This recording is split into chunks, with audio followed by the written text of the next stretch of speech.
Señora Angelina, siendo usted una periodista de gran trayectoria, hemos sido testigos de la desinformación muchas veces que circula a través de las redes sociales, de lo primero que llega es lo primero que se publica, este deseo de tener la primicia, de ser el primero en salir con una noticia que muchas veces no tiene ningún fundamento y no tiene tampoco una fuente confiable. Referente a eso como periodista, ¿qué nos puede comentar?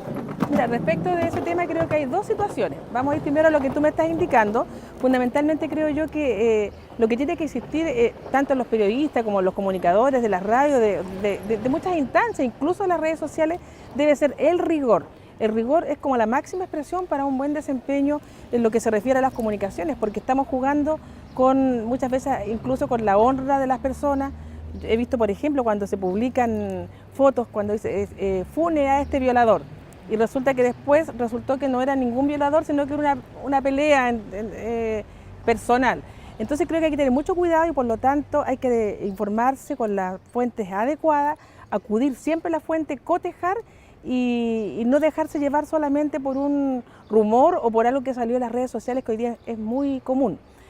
Ese es un tipo de noticias falsas que han producido grandes problemas en realidad y le afecta a las personas, pero también hay otros, a veces son errores involuntarios que se cometen desde los medios de comunicación e incluso desde los periodistas, también porque no han cotejado o muchas veces una fuente confiable te entregó una información que ellos no confirmaron. También se produce el error en ese caso. Pero a mí en lo personal lo que más me preocupa es cuando se trabaja estas noticias falsas pero dirigidas. Tú vas creando escenarios para que se instale una situación que realmente no es. Y tenemos ejemplos muchos a nivel nacional, internacional y recientemente en nuestra ciudad. Por ejemplo, el caso de este niño Paul Carvajal, que hoy día está siendo investigado en los tribunales, donde él se le acusa de golpear a una carabinera y hay testimonios, y está toda una versión oficial al respecto que se desbarata en menos de 48 horas porque hay imágenes de distintos tipos de ángulos, imágenes de alta resolución, de cámaras de seguridad, que demuestran lo contrario. Entonces a mí eso me parece quizás igualmente o quizás más peligroso que lo otro que a veces lo hacen las personas que ocupan las redes sociales y empiezan a generar estas noticias. Esto cuando es institucional, cuando se falsean las noticias institucionalmente, creo que es de una gravedad pero tremenda. Y eso me parece que es nefasto. También tuvimos otro caso cuando ocurrió con CAS, que se publicaron a supuestos agresores de personas que agredieron a José Antonio Kast y fotos de personas que no correspondían a quienes, nombres y fotos que no correspondían, no había una relación entre eso y generó una situación pero caótica para las personas afectadas. Conozco un caso muy de cerca, por lo tanto se publicó, se le acusó, se le amenazó. Hubo 3 o 4 casos referidos al ataque que sufrió Kast acá en Iquique. El ataque fue real, si eso no es mentira, pero lo que se genera en torno a eso sí fue falso. Entonces creo que hay que tener mucho cuidado hoy día con las tecnologías nuevas, con la comunicación rápida a través de las redes sociales. Se lanzan cosas, se funan personas, se dicen cosas que no son ciertas, situaciones muy graves y bueno, y después tú terminas estableciendo una verdad que no lo es lo que se llama la posverdad.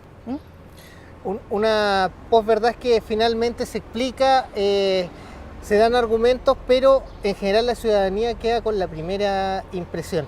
Exactamente, porque tú instalas, generas, tú manipulas los hechos a través de manera ni siquiera tan burda ni tan sofisticada, sino que, mira, existen los perfiles falsos en las redes sociales, sobre todo se usa mucho en Twitter, y tiran algo, aparece, lo replica otro, y se empieza a generar una verdad, y cuando los hechos son distintos, que van en la dirección contraria a eso que se estableció a través de las redes sociales, no hay cómo aclararlo porque la impresión en la ciudadanía, en el lector, en el público, es la primera versión. La persona que fue acusada de golpear a Kast, que en este caso es alguien muy cercano a mí, no fue porque la foto que estaba ahí del que dio esa patada que fue famosísima no correspondía y esa persona no ha sido ubicada. Han pasado meses y meses y de hecho la investigación avanza en el tiempo, pero no avanza en esclarecer los hechos. Todavía no sabemos quién golpeó efectivamente a Kast, porque hay una imagen y culpan a otra persona y la verdad hoy día si tú buscas en el Google todas las personas acusadas quedan marcadas para siempre porque son ellas las que agredieron a este político que vino acá a la región y a la universidad específicamente. Entonces creo que lo que hay que hacer en un sentido más amplio, a las personas comunes y corrientes, yo desde el periodismo les recomendaría siempre cotejar la fuente.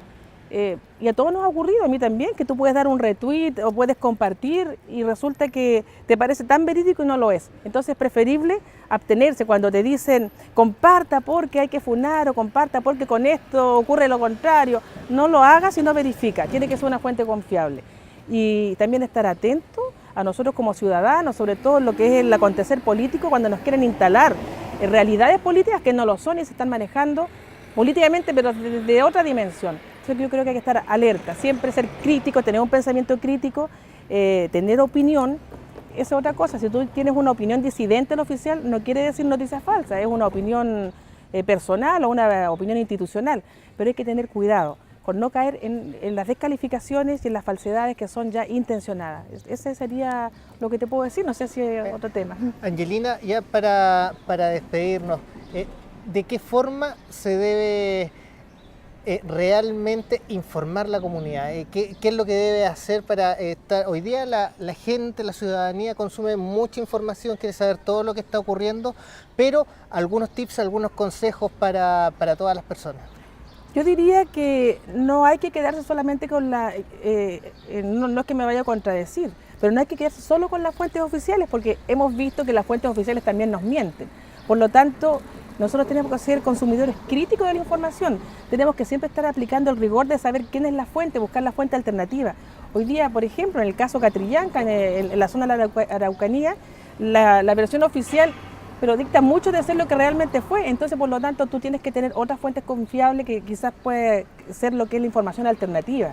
No puedes quedarte con una versión, no puedes quedarte solo con la televisión, hay que recurrir a otras fuentes, hay tantos medios digitales, hay tantas personas que usan sus plataformas de manera personal y hacen un trabajo certero y riguroso que hay que tener en cuenta, y cuando uno busca, creo que tenemos toda la capacidad de distinguir cuándo es algo más o menos que va alineado con lo que realmente ocurrió y lo que no lo es. Ahora yo diría verdad, tampoco se trata de que sea la verdad, porque en todos los hechos sociales, en los hechos noticiosos, hay múltiples visiones y por lo tanto cada cual interpreta la verdad, pero en el rigor, en la esencia del hecho en sí, va a ser siempre la misma situación. Si alguien golpea, ataca a alguien y tienes la imagen, bueno, eso es irrefutable, pero a veces eso también queda descontextualizado de lo que ocurrió antes. Entonces creo que mi llamado es a informarse profundamente y siempre investigar, a estar alerta.